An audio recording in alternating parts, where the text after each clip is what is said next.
Djari Osmanaxhiut, ish prefekti i Vlorës, kryetari i Komitetit për Mbrojtjen Kombëtare, ndërkohë që me gjithë këto kontribute, historia që ne kemi bërë, i ka dhënë shumë vlera Selam Musait, dhe ndërkohë që ai ishte një ndër, le ta quajmë, vartësit e Osmanaxhiut dhe nuk ka sjell historia atë vlerën e madhe që ka Osmanaxhiu. Si është e vërteta? Po, është e kuptueshme se figura e Selam Musait si do u ngrit veçanërisht mbas ardhes së komunizmit në Shqipëri dhe në Vlorë. Ai rrit në një shtresë e varfër, barish, dhe pushteti komunist përkrante shtresë e varfër. Ne ishim shtresë shqipligare me prona të përkushtuar interesave të kombëtare. Osmanaxhiu flijoi, vuri pasurin në dispozicion të ardheut, flijoi jetën e tij,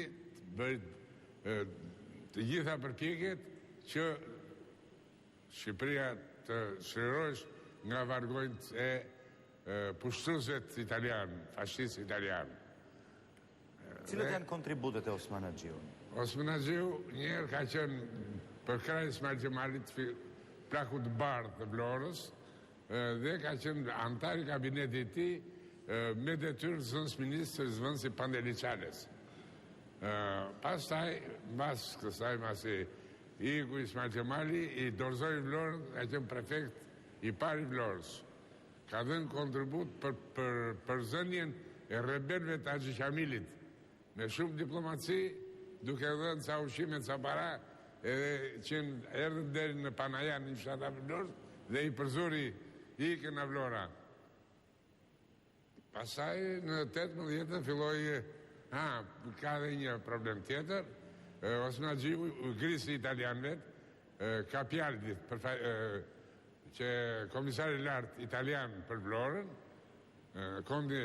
i grisi një akt marrëveshje ishin bërë mbrapa kurrizit ti për dhënien në koncesión të disa tokave për të ardhur kolon italian. Dhe Vlora nuk, hajde se ka mund shiflikun tim. Doni me në shiflikun tim, po Vlora dhe Shqipëria e shifliku i gjithë shqiptarëve. Dhe aty e u godit, u përlesh, dhe më në fund e hoqën nga prefekt. Edhe vun një njerin e tyre që ju shërbende qeverisë italiane, para kuorë. Kështu, pasaj filloj aja popelu Vlorës, u organizuan ato për përleshja në 28 nëntor 1919, ku dhe u plagos. Osmanaxhiu ktheu 2 brinj dhe u godin nga karabinieri italian, për cilët bëri dhe plumotoraks në Vjenë, në Austri. Dhe aty pasaj filloj, në shpinë tonë u bën ato mbledhjet e gjithë Parisë Vlorës, edhe u filloj që vigjilja, në dojnë shpitë, ne u arratësi ikëm në fshatarat e Vlorës të mshyer nga italiana pushtuesit, filloj luftë e Vlorës, u zgjodhën në 2 kuvende, edhe në Barshalla dhe në Beun, u zgjodhë kryetari Komitetit së Mbrojtjes Kombëtare, kryesuesi i epopes Vlorës. Është e vërtet që mbrodhi të gjithë krerët nga viset të ndryshme të Shqipërisë? Nga 4 anët dhe u mblodhën nga gjithë erdhën edhe nga fiset edhe qeveria Sulejman Delvinës për një ushtar për nëndim të një operacion për nëndim të vullnetar Vlorës me i kryesor në Amezogu, nëndim të me cilën atere kishë marrëdhënie të mira. Në kuvend pasaj Osmanaxhiu nuk duronte padrejtësinë, mbronte të drejtën dhe ishte shumë, kishte devolencë për shtresat e varfra, për ata që vonin. Ishte njëri popullor, njëri bugdhënës, familja tonë i kisha burnat ditë dyert për fukarejt. Ky bastoni që mbani në dorë? Këtë bastoni ja ka dhënë në Vjenë me një pompozitet shumë të madh, që ata qeveritarët vjenez, qarqet e larta të asaj kohe, si dhe u bë një zhurmë e madhe, morën tëra gazetat. U bë në dispozicion se erdhi një komandant general shqiptar që ka udhëhequr luftën e Vlorës dhe hodhi Italinë në det. Ky është bastuni, është baston shpat, e përdorte me vete, duke pasur natyrisht edhe pistole dhe kobure, po këtë ta kishte rezervë, se kuptohesh, ishte gjendja e trazuar. Këtu shkruan, më falni pak, bastun i mbajtur nga Osman Haxhiu. Dabrea Osmani thoshte. Tamam, në gjuhën labe Osman Haxhiu. Është ky bastun pra i ti, ndërkohë shoh që keni në duar çfarë? Këtë drejtë në rast e 50 vjetorit të pamarësisë, Osman Haxhiu nga sistemi komunist u dekorua me urdhën e klasës 2. Nuk i dhanë atë i duhesh. Në kohën që ushtarët i bën eroj, këti aq ata se kishte 2 vëllezër të ashtu quajtur të aratisur. Një vëllezër të mi shumë të mirë. Ndërkohë, unë jam i lumtur sepse që ju jeni këtu, sepse në kontaktin që pata me kryetarin e Bashkisë Vlorës, zotit Shpëtim Gjika, thash, zotit Shpëtim, na kanë munguar familjet vlonjate. Atëherë tha, unë ju sugjeroj familjen Haxhiu. Kështu që jam shumë i lumtur që jeni këtu. Edhe nga kjo auditor, falenderoj iniciativën tuaj për familjet e mëdha të cilët i injoroi 50 vjet diktatura, falenderoj dhe kryetarin e Bashkisë Vlorës për zgjedhjen e pastër dhe që bëri për familjen tonë. Se kështu tha dhe ajo që më bëri përshtypje ishte ardit pavarësisht se ai është socialist, tha nuk nisem fare, tha nuk më intereson bindjet politike, por tha unë do ju sjell vërtet një familje që të përfaqësoj Vlorën. Prandaj jam shumë i lumtur që ju jeni sot këtu. Faleminderit. Zonja Sajmira, do t'i tregojmë, ju ndihmoj unë, mos u shqetësoni fare, sepse i bëj unë të gjitha adetet. Ju mund të mbani këtë dhe kjo është medalja. Kjo është medalja arte Shqiponjës. Kjo është medalja arte Shqiponjës. E mori në 2005 në madha mua Presidenti e Republikës Zoti Mosiu me këtë motivacion. Mund të lexoj unë? Po. Osman Muhamet Haxhiut i jep medaljen e artës Shqiponjës për kontributin e shquar në organizimin e epopesë së Vlorës 1920 dhe mbrojtjen e pavarësisë kombëtare.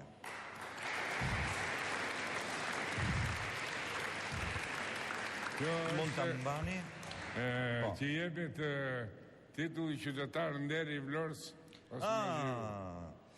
Qytetar nderi i Vlorës Osman Haxhiu, e tregojmë.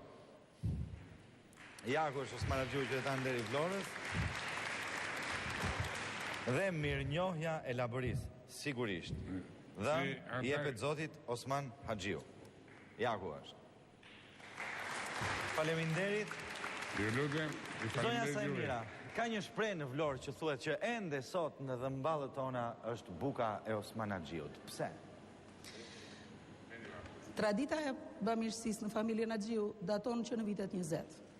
Luftëtarët vullnetar që ishin mbështetës të flaktë të Osman Haxhiut duke zgjedhur dhe kryetarin e tyre, thuhet që në familjen tonë thereshin me 10 dhën për të ushqyer ata, dhe shtëpia Osman Haxhiut asnjë nuk e ka ngrënë bukën vetëm. Gjithnjë në traditë të familjes Haxhiu, vatra e familjes Haxhiu ka qenë gjithnjë me miq. Do të vazhdoja me vitet e monarkisë. I duhej të shkollohej një fëmijë i varfër, një familje të varfër në Vjenë. Zoti Ardit unë do të thoja që nga ana e Osman Haxhiut, ky student i përfundoi studimet në Vjenë, edhe pse fëmijët e tij, fëmijët e Osman Haxhiut, edhe prej tyre kishte që vazhdonin atëherë studimet. Dhe më e rëndësishmja, unë do të vazhdoj me ditët sot. Ne me vendimet të Komisionit të Kthimit të Pronave na janë njohur pasuri në fshatin Picar, ku është edhe shtëpia Osman Haxhiut. Dhe këto pasuri akoma vazhdojnë dhe mbahen nga ish bujqrit e Osman Haxhiut. Dhe ne, si pas ardhës të Osman Haxhiut, nuk ju kërkojmë atyre asnjë ranë minimale, një bidon me qumësh do të thosha. Shumë e bukur kjo, Zonja Sajmira. Faleminderit për këtë emocion, ndërkohë që familja Xhiu ka dhe burra të tjerë të shquar. Ndjekim inserti.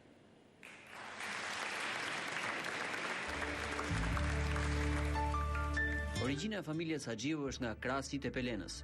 Aty nga shekulli 18, ata u shpërngulën dhe u vendosën në Armen të Vlorës. Fillimisht ata u morën me bujqësi dhe blegtori, dhe më pas filluan tregtin me Beratin e Janinën. Ndër burrat më të dëgjuar të këtij fisi ka qenë Haxhi Muhameti, një nga 3 klerikët që bekuan flamurin e pavarësisë. Një tjetër emër i njohur i familjes Haxhiu ka qenë Muhedini, kryetari i Bashkisë së Vlorës në 1943, i cili shpëtoi me 10 hebrej nga gjermanët.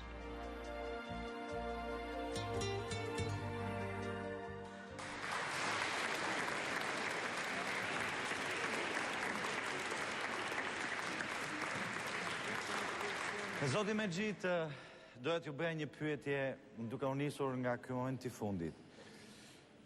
Duke qenë kryetari i Bashkisë Vlorës, a nuk ishte një risk për familjen tuaj që të mbrojshin e brejnët, dhe vetëm për familjen, por dhe vetë për postin që mbante zoti Haxhiu në atë kohë? Sigurisht që ishte një risk i konsiderueshëm, por duke pas parasysh që jo vetëm tradita fetare, bashkëjetesa shëmbëllore fetare në Shqipëri e tërë besimeve ishte në nivele të tilla që sakrifikohesh gjithçka, por unë do të thoshja që së pari që duke qenë se familja jonë ishte familje thellësisht fetare dhe ndjenjat fetare duke u idealizuar, ato konvertohen në bukuri, në të drejtë, në vërtetësi, në dashuri për njerëzit. Pra një humanizëm shëmbëllor, do të thosha. Dhe në këtë drejtim, xhaxhai jon, përfaqësuesi më tipik e personi që kishte sintetizuar të gjithë virtytet e fisit, do të thoshim, që nga mirësia e tij, urtësia dhe butësia, por edhe dashuria për të përkushtuar për njerëzit, bëri atë që në një periudhë shumë të vështirë ai të sakrifikonte dhe mjaft që shkurtimisht të sjell një episod që së bashku me Qamil Gjyherin në Vlorë, në një kohë kur flet volantet gjermane në përmuret e Vlorës ishin të shpërndara gjithandej që të deportoheshin hebrejt që ndodheshin në Vlorë për të pësuar atë që pësuan të tjerët nëpër Evropë, në këtë kohë xhaxhai im së bashku me personi që përmenda në fjalë, duke parë 2 prej hebrejve, njëri prej cilëve shumë i njohur në Shqipërinë, besoj që edhe për zotrit e nderuar përballë mund të ketë qenë i njohur dhe për krahina të tjera si Pepe Levi dhe hebrej të tjerë. Ja afroni pak mikrofonin, ju lutem, po. Faleminderit. Kështu që duke i parë me kokën ulur dhe të friksuar, duke kaluar në shtëpitë e tyre, ju kanë dhënë kurajo atyre dhe morën përsipër të zgjidhin një çështje shumë madhore. Të gjithë hebrejt e Vlorës, duke përfituar dhe nga rasti që xhaxhai joni ishte kryetari i Bashkisë Qytetit Vlorës, ju përgatiti dokumentat duke i transformuar gjoja në mysylman hebrejt e Vlorës. Në të njëjtën kohë, i pajisi dhe me të holla dhe për një periudhë caktuar një pjesë i strehoi dhe i fsheu në pyet për rreth, në një periudhë caktuar ata u larguan pa ju prekur një fije floku nga Shqipëria. Për këtë,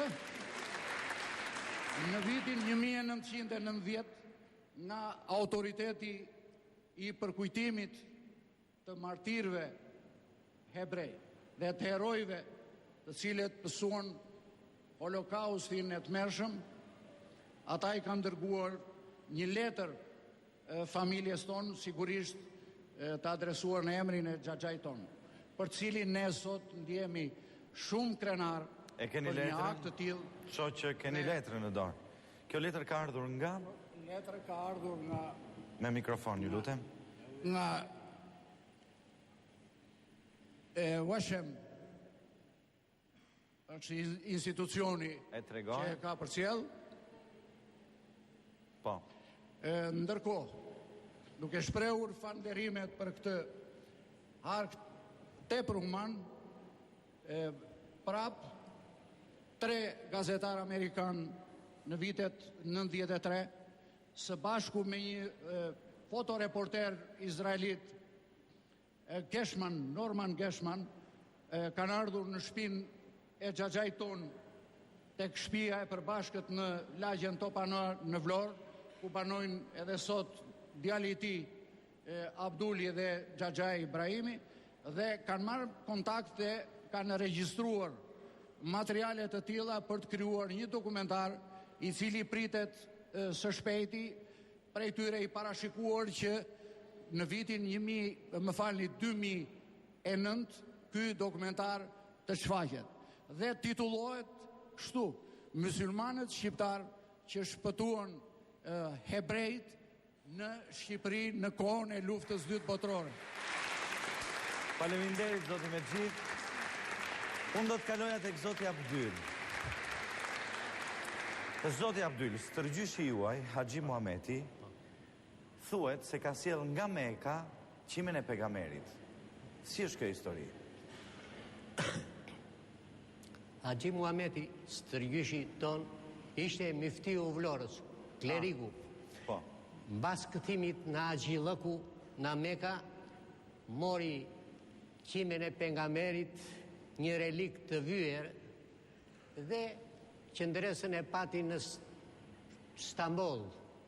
Atje mbajti një ligjërat dhe prej andej u largu dhe u kthye në Vlorë.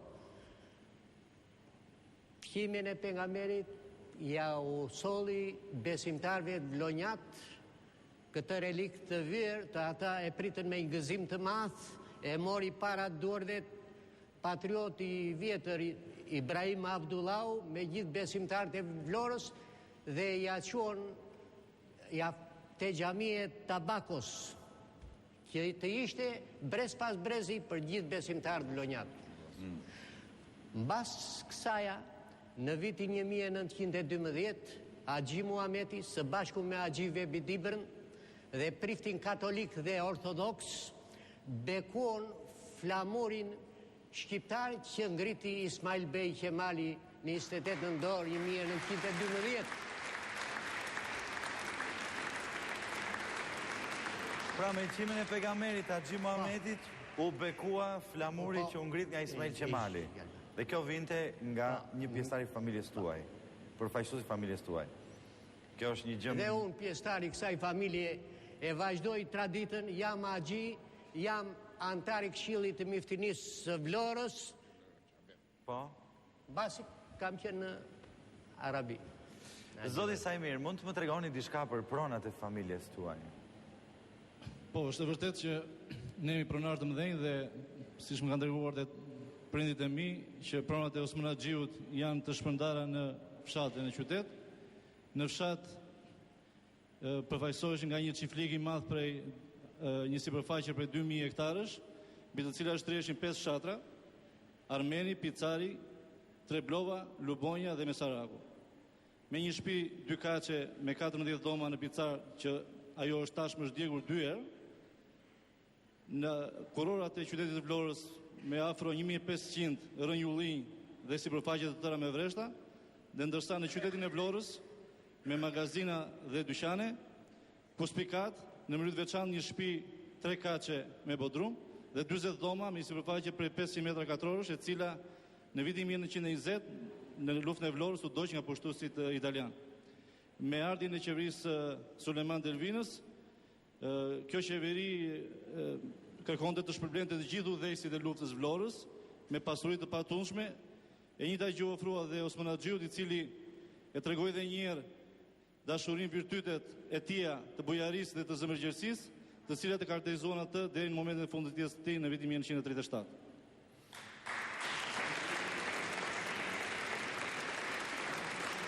Do t'i rikthesha zotit Mexhi, një ndër futbollistët më të famshëm në vitet 60 që luante me ekipin ton kombëtar.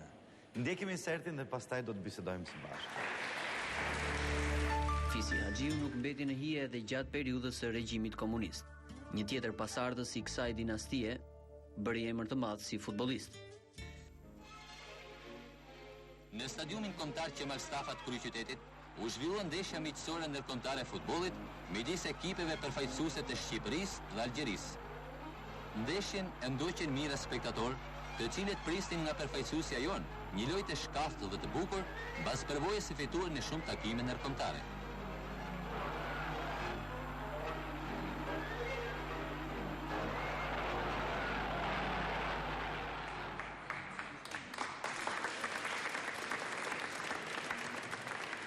Ishte ky goli juaj, zoti Mexhit, në historinë tuaj kemi dëgjuar me shumë vëmendje përpara disa javësh në Histori me Zhurmues, programin e Pandilachos, por me dy fjalë, ja dhe goli, momenti i shënimit të golit tuaj, e shikojmë këtë gjuajtje bombë, do thoshnim, një bombë të një vlonjati, por për fat të keq ëndra juaj u pre në mes. Pse? Tashmë për opinioni sportiv shqiptar është e njohur, historia ime sigurisht, dhe nuk kanë qenë të pakta rastet kur ëndra ime është të prerë në mes. Dhe jo vetëm kjo e futbollit, por edhe ajo e shkollimit për në universitet. Midis këtyre rasteve do të përmendja njërin që natyrisht është tepër signifikativ. Aty nga vitet 1966, kur unë isha në lullëzimin e formës në moshën 20-21 vjeç dhe luaja për Partizanin, me sa duket tajfuni i revolucionit kulturor kines u ndije edhe në Shqipëri dhe me njerë filloj fshesa për njerëzit e artit dhe të sportit midis të cilve u përfshiva dhe unë. Dhe me njerë pas kësaj dërgojem në Vlorë për të mos lozur fare për një vit të rjeshtë. Ju keni luajtur me kombëtarin tonë të futbollit. Keni qenë sulmues. Kujtoni ndonjë koleg, kush ka qenë një koleg i famshëm juaj asaj kohe? Po, unë kam pasur fatin e mirë që kam qenë bashkëlojtar me një brez të lavdishëm futbollistas të vendit tonë, duke nisur që nga Pano, e pastaj me radhë shumë futbollistë. Qëndrojmë tek Panajot Pano, për t'ju nderuar sot. Panajot Pano, legjenda e futbollit shqiptar, është këtu.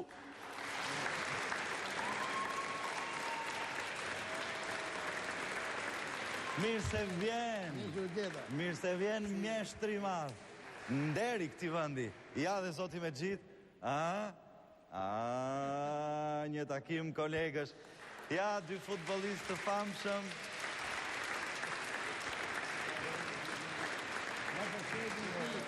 Një edicion, se kur ishëm federat për shembull, jemi taku vazhdimisht, kur ishëm federat, u takoheshim, jemi mendime bashkë, kemi luajtur bashkë, kemi kujtime të bukura bashkë. Po natyrisht. Edhe kemi edhe mit gjithmonë, ashtu si kemi qenë gjithmonë. Edhe fëmijët tanë bile kanë luajtur bashkë. Ejani këtu afroni pranë pak me. Okej. Po thonit, edhe fëmijët tanë. Edhe fëmijën tanë Ledio dhe Sajmiri dhe Gerdi mbeten miq. Kanë luajtur bashkë te Partizani, por edhe këta të mitë të Vlora dhe Ledio të Partizani dhe mbeten akoma mik dhe shok. Zoti Panajot, në momentin që zoti Mexhit nuk luajti më futboll, çfarë ndjet ju? Të them drejtën, në ato kohë kur Mexhiti erdhi në Partizani, themi drejtën, erdhi një hyll dhe ta qoqin futbollin akoma më lart në cilësitë e Europës e të botës.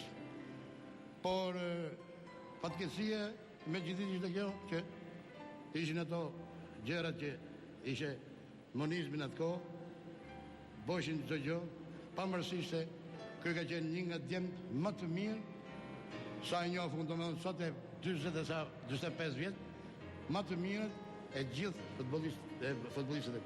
Ne kemi miqë edhe futbollistë tjerë, po me këtë kemi qenë gjithmonë.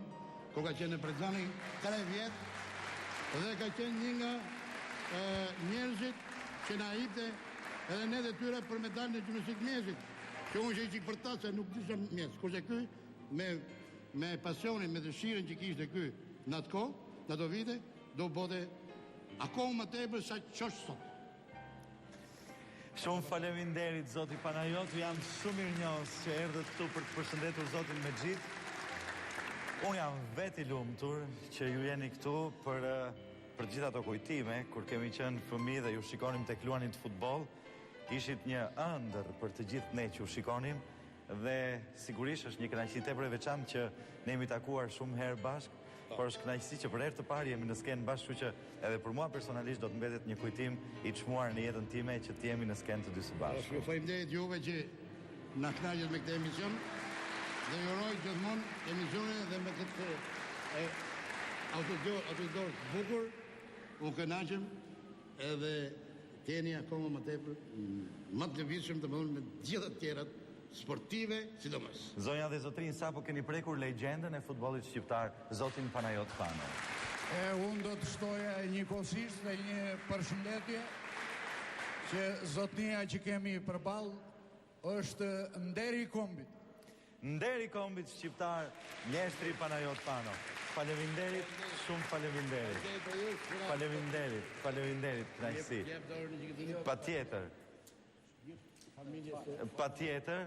Përshëndetet Panajot Pano me familjen Haxhiu. E di. Përshëndetet me zotin Abdyl. Ja, ky një takim. E bukur. Faleminderit. Urdhroni fund të uleni e përcjellun zotin Panajot. Zoti Panajot, kemi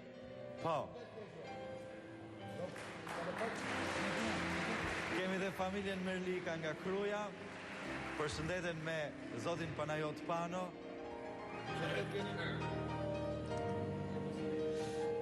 Zonja Adlira, unë do të ndaloja pak tek ju. Cila është një ëndër e parealizuar, po jap mikrofon, më lejoni t'ju përshëndes akoma. Faleminderit akoma që ishit këtu. Shumë faleminderit. Kënaqësia është e gjithë e imja. Mirupafshim, faleminderit. Panajot Pano. Ju jap mikrofonin. Faleminderit. Cila është një ëndër e parealizuar? Atëre, familja jonë deri në vitet 40, që nga stërgjyshi jonë, Axhi Muhameti, gjyshi jonë Osman Axhiu dhe dëtëllarët e mi janë të shkolluar të gjithë jashtë shtetit. Nga 44 deri në 90-ën janë shkolluar shumë pak dhe me shumë vështirësi për shkak të regjimit. Që din gjithë. Mbas 90-s, të tërë nipërt dhe mbesa jemi shkolluar në Universitetet e Tiranës, në Europë deri në Amerikë. Kjo është ëndra që tani mendoj se po bëhet realitet. Kjo është një ëndër që po bëhet realitet tani. Që tani besoj e kemi realizuar të tërë nipërt dhe mbesa. Ato që s'kan pat mundësi me Xhiti Miraj, Abduli, që babi im që t'i realizonin 44-90-ën. Faleminderit. Faleminderit ju. Ndërkohë, nuk do të na mungoj dhe kënga vlonjate, ndërkohë që unë afrohem bendit të mjeshtrit Shpëtim Saraçi, do të ndjekim pak publicitet dhe do të shohim se kush do ta këndoj dhe çfarë këngë do të jetë. Publicitet.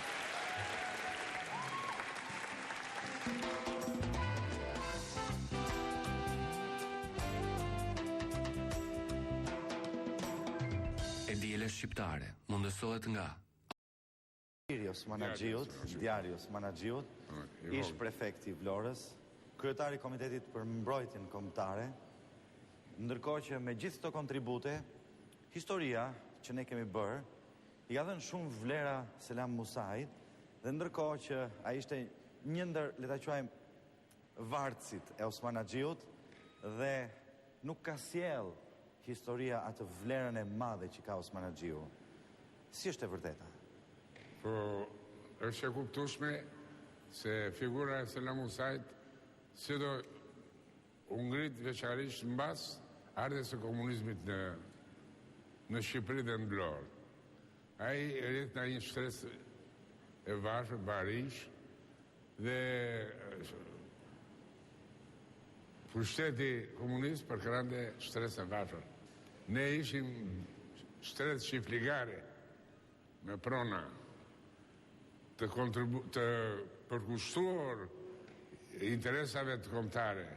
Osman Axhiu flijoi, vuri pasurin në dispozicion të ardheut, flijoi jetën e tij, bëri të gjitha përpjekjet që Shqipëria të shlirohesh nga vargojnët e pushtuesit italian, fashist italian. Cilat janë kontributet e Osman Haxhiu? Osman Haxhiu njerë ka qenë për kraj Ismail Gjemalit plakut bardh të Vlorës dhe ka qenë antar i kabinetit ti me detyrë zënës ministrë zëvënsi Pandeli Qales. Pastaj, mas kësaj masi iku Ismail Gjemali i dorëzoi Vlorën, ka qenë prefekt i pari Vlorës. Ka dhënë kontribut për zënjen e rebelve të Haxhi Qamilit, me shumë diplomaci, duke dhënë ca ushqime, ca para, edhe që erdhën deri në Panajan, në fshatra Vlorës, dhe i përzuri ikën në Vlora. Pasaj në 18 filloi, ka dhe një problem tjetër, Osman Haxhiu, grisi italianëve, ka pjallë që komisari lartë italian për Vlorën, i grisi një akt marrëveshje i shimbër mbrapa kurrizit ti për dhënien në koncesión të disa tokave për të ardhur kolon italian. Dhe Vlora nuk, hajde se ka mund shiflikun tim. Do një me në shiflikun tim, po Vlora dhe Shqipëria e shifliku i gjithë shqiptarëve. Dhe aty e u godit, u përlesh, dhe më në fund e hoqën nga prefekt. Edhe vun një njerin e tyre. Vun njerin e tyre që ju shërbende qeverisë italiane, para kuorës. Kështu, pasaj filloj aja popelu Vlorës, u organizuan ato për përleshja në 28 nëndor 1919, ku dhe u plagos. Osman Haxhiu këtheu 2 brinj dhe u godin nga karabinieri italian, për cilët bëri dhe plumotoraks në Vjenë, në Austri. Dhe aty pasaj filloj, në shpinë tonë u bën ato mbledhjet e gjithë Parisë Vlorës, edhe u filloj që vigjilja në dojgjë shpit, ne u aratisi ikëm në fshatrat e Vlorës të mshyer nga italiana pushtusit, filloj luft e Vlorës, u zgjodhën në 2 kuvende, edhe në Barshallat dhe në Beun, u zgjodhë kryetari Komitetit së Mbrojtjes Kombëtare, kryesuesi i epopes Vlorës. Është e vërtet që mbrodhi të gjithë krerët nga viset të ndryshme të Shqipërisë? 4 anët dhe u mblodhën nga gjithë erdhën edhe nga fiset edhe qeveria Sulejman Delvinës për një ushtar për nëndim të një operacion për nëndim të vullnetar Vlorës me i kryesor në Amezogu, nëndim të me cilën atere kishë marrëdhënie të mira. Në kuvend pasaj Osman Haxhiu nuk duron të padresin, mbron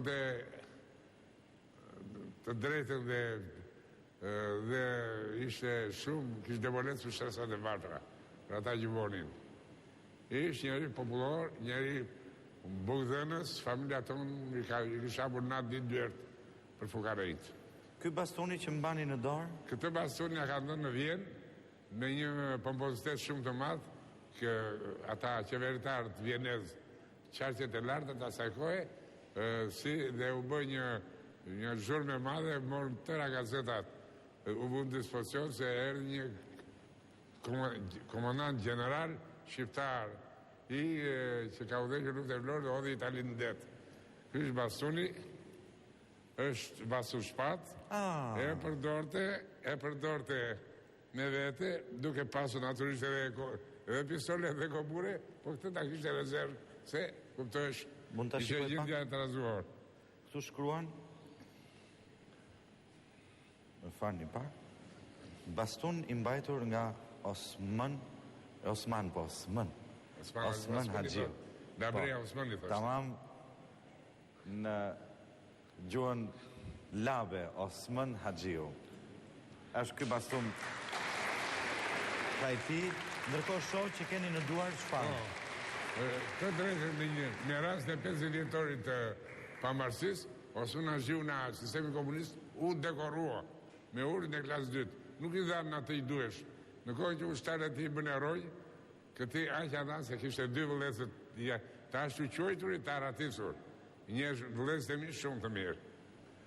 Ndërkohë, unë jam i lumtur sepse që ju jeni këtu, sepse në kontaktin që pata me kryetarin e Bashkisë Vlorës, zotit Shpëtim Gjika, thash, Dhe shpëtim na kanë munguar familjet vlonjate. Atëherë tha, unë ju sugjeroj familjen Haxhiu. Kështu që jam shumë i lumtur. Që jeni këtu.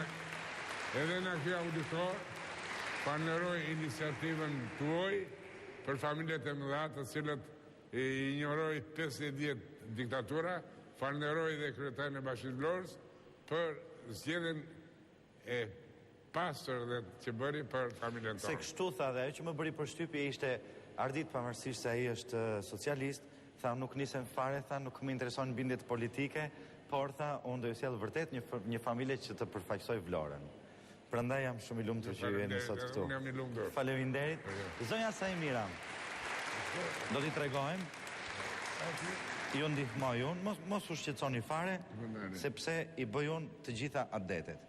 Ju mund ta mbani këtë dhe kjo është medalja. Kjo është medalja arte e Shqiponjës. Kjo është medalja arte e Shqiponjës. E mori në 2005 në madha mua Presidenti i Republikës Zoti Mojsiu me këtë motivacion. Mund ta lexoj unë? Po.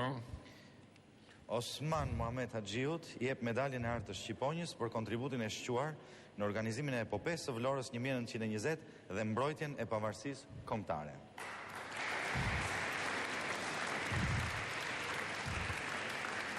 Mund ta mbani?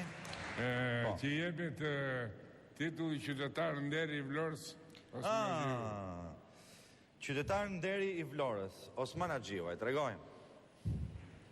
Ja ku është Osman Haxhiu, qytetar nderi i Vlorës. Dhe mirënjohja e Labërisë, sigurisht.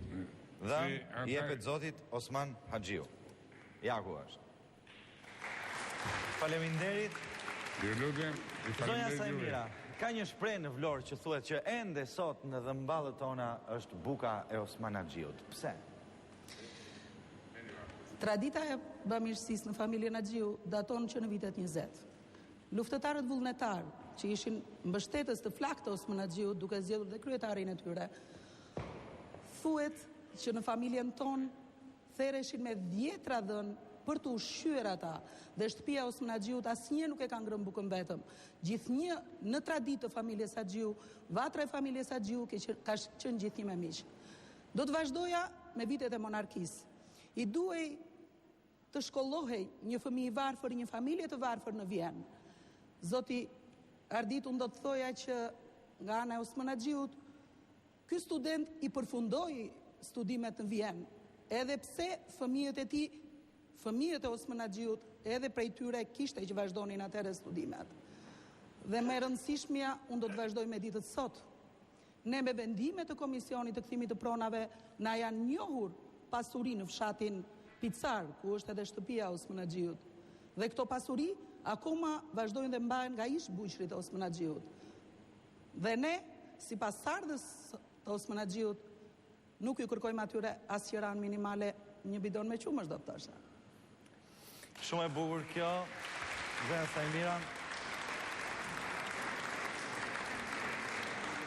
Faleminderit për këtë emocion, ndërkohë që familja Haxhiu ka dhe burra të tjerë të shquar. Ndjekim inserti.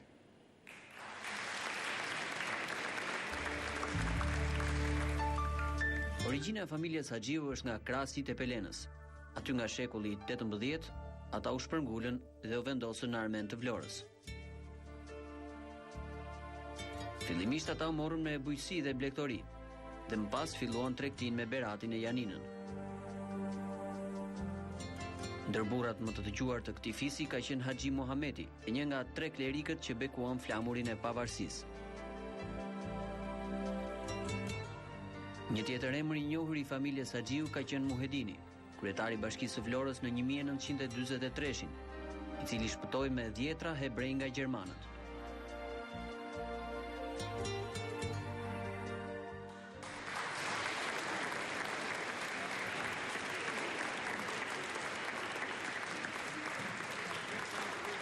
Zoti Mexhit, doja t'ju bëja një pyetje duke u nisur nga ky moment i fundit. Duke qenë kryetari i Bashkisë Vlorës, a nuk ishte një risk për familjen tuaj që të mbrojshin e brejnët, dhe vetëm për familjen, por dhe vetë për postin që mbante në Zoti Haxhiu në atë kohë? sigurisht që ishte një risk i konsiderueshëm, por duke pas parasysh që jo vetëm tradita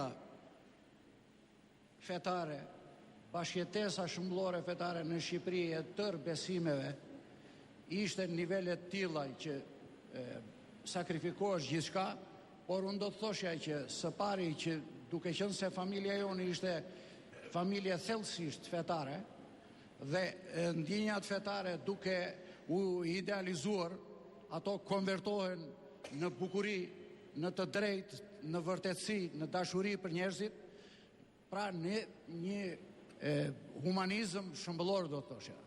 Dhe në këtë drejtim, xhaxhai jon, përfaqësuesi më tipik e personi që kishte sintetizuar të gjithë virtytet e fisit, do të thoshim, që nga mirësia e tij, urtësia dhe butësia, por edhe dashuria për të përkushtuar për njerëzit, bëri atë që në një periudhë shumë të vështirë ai të sakrifikonte dhe mjaft që shkurtimisht të sjell një episod që së bashku me Qamil Gjyherin në Vlorë, në një kohë kur flet volantet gjermane në përmuret e Vlorës ishin të shpërndara gjithandej që të deportoheshin hebrejt që ndodheshin në Vlorë për të pësuar atë që pësuan të tjerët në për Evropë, në këtë kohë xhaxhai im së bashku me personi që përmenda në fjalë, duke parë dy prej hebrejve, njëri prej cilëve shumë i njohur në Shqipërinë, besoj që edhe për zotrit e nderuar përballë mund të ketë qenë i njohur dhe për krahina tjera si Pepe Levi dhe hebrej të tjerë. Ja afroni pak mikrofonin, ju lutem, po. Faleminderit. Kështu që duke i parë me kokën ulur dhe të friksuar, duke kaluar në shtëpitë e tyre, ju kanë dhënë kurajo atyre dhe morën përsipër të zgjidhin një çështje shumë madhore. Të gjithë hebrejt e Vlorës, duke përfituar dhe nga rasti që xhaxhai joni ishte kryetari i Bashkisë Qytetit Vlorës, ju përgatiti dokumentat duke i transformuar gjoja në mysylman hebrejt e Vlorës.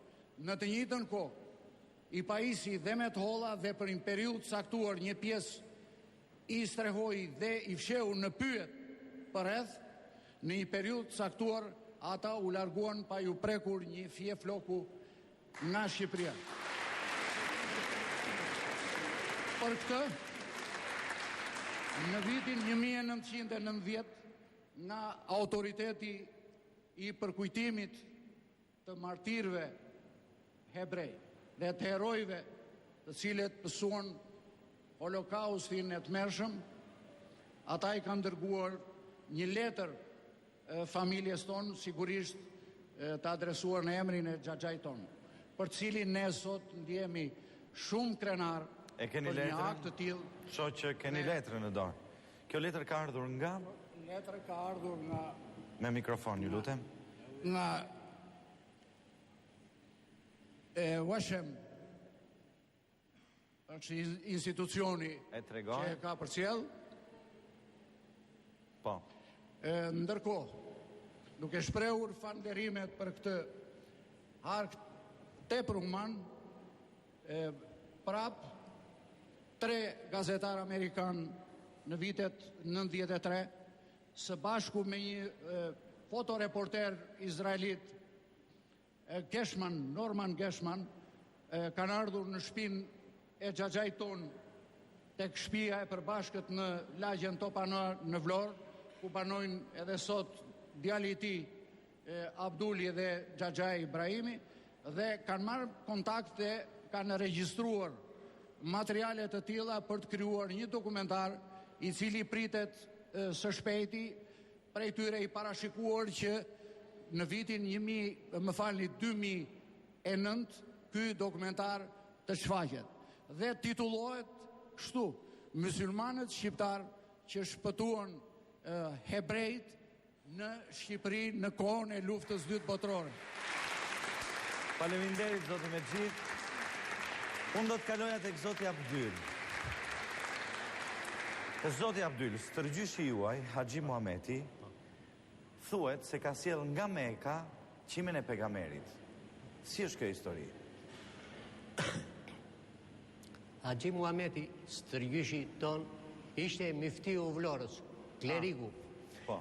Mbas këthimit në Haxhillëku, në Meka, mori qimen e pejgamberit, një relik të vyer, dhe qëndresën e pati në Stamboll.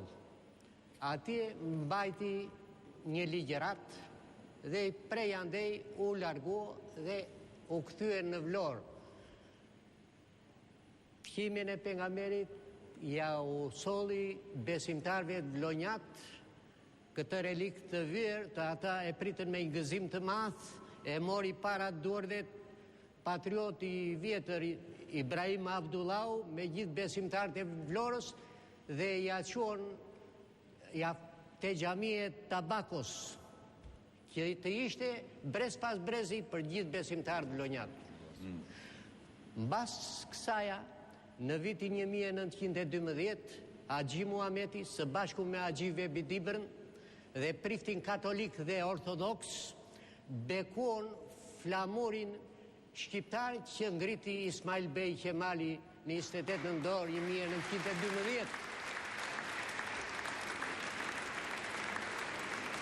Pra me qimin e pejgamberit Haxhi Muhametit u bekua flamuri që u ngrit nga Ismail Qemali.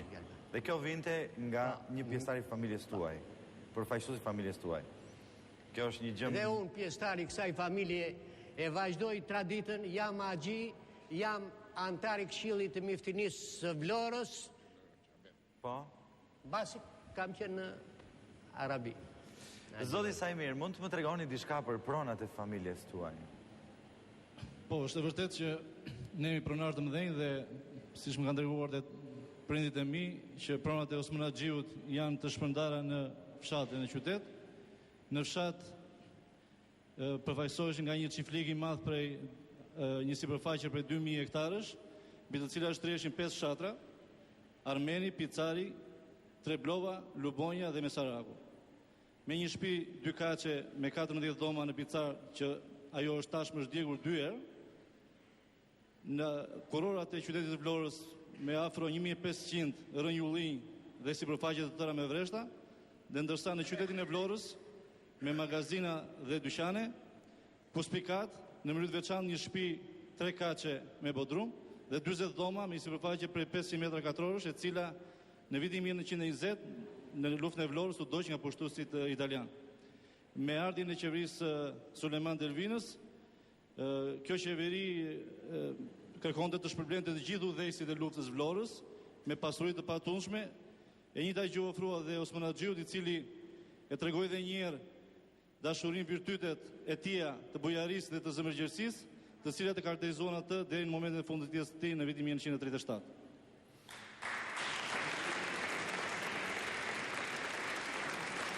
Do t'i rikthesha zotit Mexhi, një ndër futbollistët më të famshëm në vitet 60 që luante me ekipin ton kombëtar. Ndjekim insertin dhe pastaj do të bisedojmë së bashku. Fisi Haxhiu nuk mbeti në hije edhe gjatë periudhës së regjimit komunist.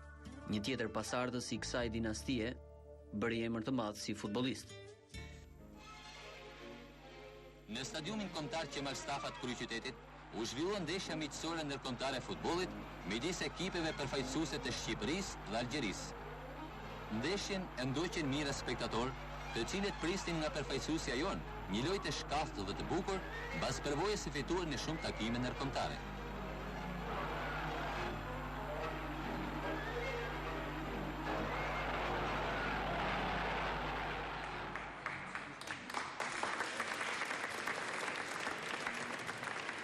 Ishte ky goli juaj, zotë Mexhi, në historinë tuaj kemi dëgjuar me shumë vëmendje përpara disa javësh në Histori me Zhurmues, programin e Pandilachos, por me 2 fjalë, ja dhe goli, momenti shënimit të golit tuaj, e shikojmë këtë gjuajtje bombë, do thoshnim, një bombë të një vlonjati, por për fat të keq ëndra juaj u pre në mes. Pse?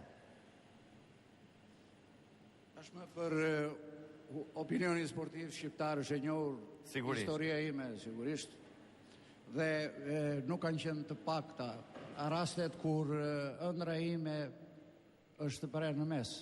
Dhe jo vetëm kjo e futbollit, por edhe ajo e shkollimit për në universitet.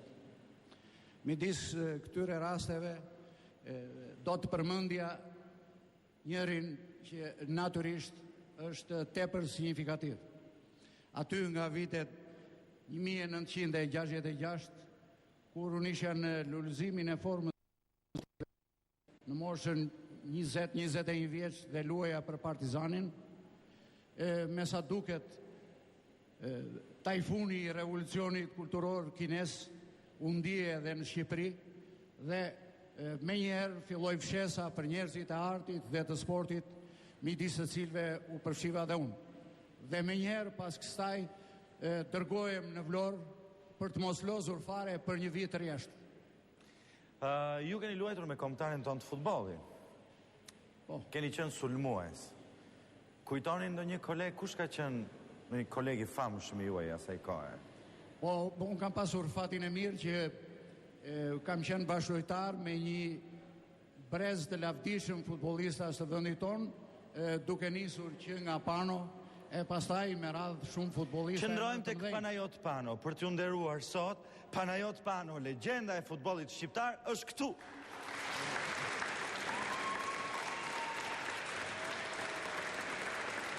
Mirë se vjen. Mirë se vjen mjeshtri i madh.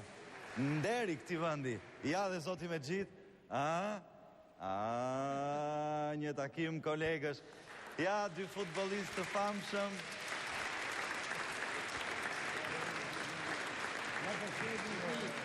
Një edicion, se kur ishëm veterat për shembull, jemi taku vazhdimisht, kur ishëm veterat, u takoheshim, jemi shumë mendime bashkë, kemi luajtur bashkë, kemi kujtime të bukura bashkë. Po natyrisht. Edhe kemi edhe miq gjithmonë, ashtu si kemi qenë. Edhe fëmijët tanë bile kanë luajtur bashkë. Ejani këtu afroni pranë pak me. Okej. Po thonit, edhe fëmijët tanë. Edhe fëmijën tanë Eledio dhe Sajmiri dhe Gerdi mbeten miq. Kanë luajtur bashkë te Partizani, por edhe këta të mitë të Vlora, dhe Ledio të Partizani, edhe mbeten akoma miq dhe shok. Zoti Panajot, në momentin që zoti me gjithë nuk luajti më futboll, çfarë ndjet ju? Të them drejtën, në ato kohë, kur me gjithë erdhi në Partizani, themi drejtën erë një hyrë dhe ta qojshin futbollin akoma më nalt në cilësitë e Europës e të botës. Por fatkeqësia me gjithë ishte kjo që ishin ato gjërat që ishe monizmin atë kohë, boshin çdo gjë, pavarësisht se ky ka qenë një nga djemt më të mirë, sa e njohur domethënë sot e 45 vjet, më të mirë e gjithë futbollistët. Ne kemi miqë edhe futbollistë tjerë, po me këtë kemi qenë gjithmonë.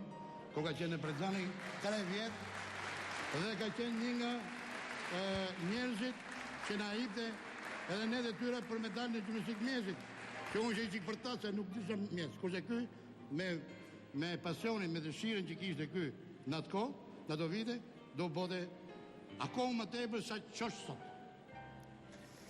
Shumë faleminderit zoti Panajot, jam shumë mirënjohës që erdhët këtu për të përshëndetur zotin me gjithë. Unë jam veti lumtur që ju jeni këtu për gjitha ato kujtime, kur kemi qenë fëmijë dhe ju shikonim tek luanit futboll, ishit një ëndër për të gjithë ne që ju shikonim dhe sigurisht është një kënaqësi tepër e veçantë që ne jemi takuar shumë herë bashkë, por është kënaqësi që për herë të parë jemi në skenë bashkë, kështu që edhe për mua personalisht do të mbetet një kujtim i çmuar në jetën time që të jemi në skenë të dy së bashku. Faleminderit juve që na kënaqët me këtë emision. Dhe juroj gjithmonë emisionin dhe me këtë autodor të bukur, u kënaqem edhe tjeni akoma më tepër, më të lëvizshëm të mëdhën me gjitha të tjerat sportive, sidomos. Zonja dhe zotrin, sa po keni prekur legjendën e futbollit shqiptar, zotin Panajot Pano? Unë do të shtoja njëkohësisht dhe një përshëndetje që zotnia që kemi përballë është nderi i kombit. Nderi kombit shqiptar, mjeshtri Panajot Pano. Faleminderit, shumë faleminderit. Faleminderit, kënaqësi. Patjetër. Përshëndetet Panajot Pano me familjen Haxhiu. E di. Përshëndetet me zotin Abdyl. Ja, kjo një takim... E bukur. Faleminderit. Urdhroni fund të uleni. E përcjellun zotin Panajot. Zoti Panajot, kemi... Po. Kemi dhe familjen Merlika nga Kruja. Përshëndeten me zotin Panajot Pano.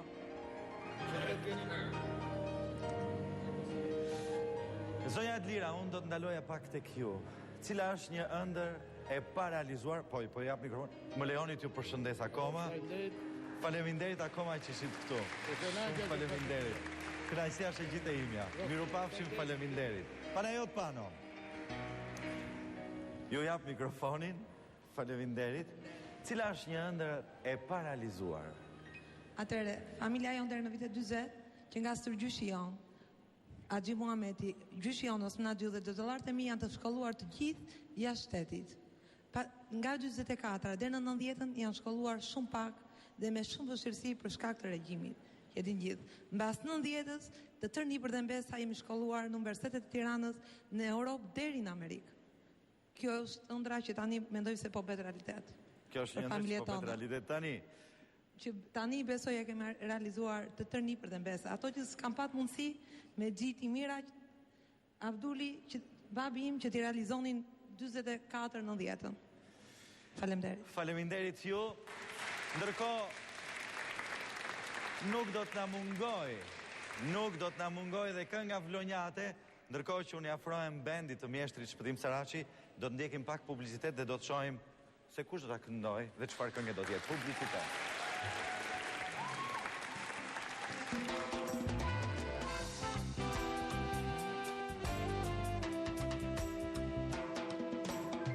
E diela shqiptare mundësohet nga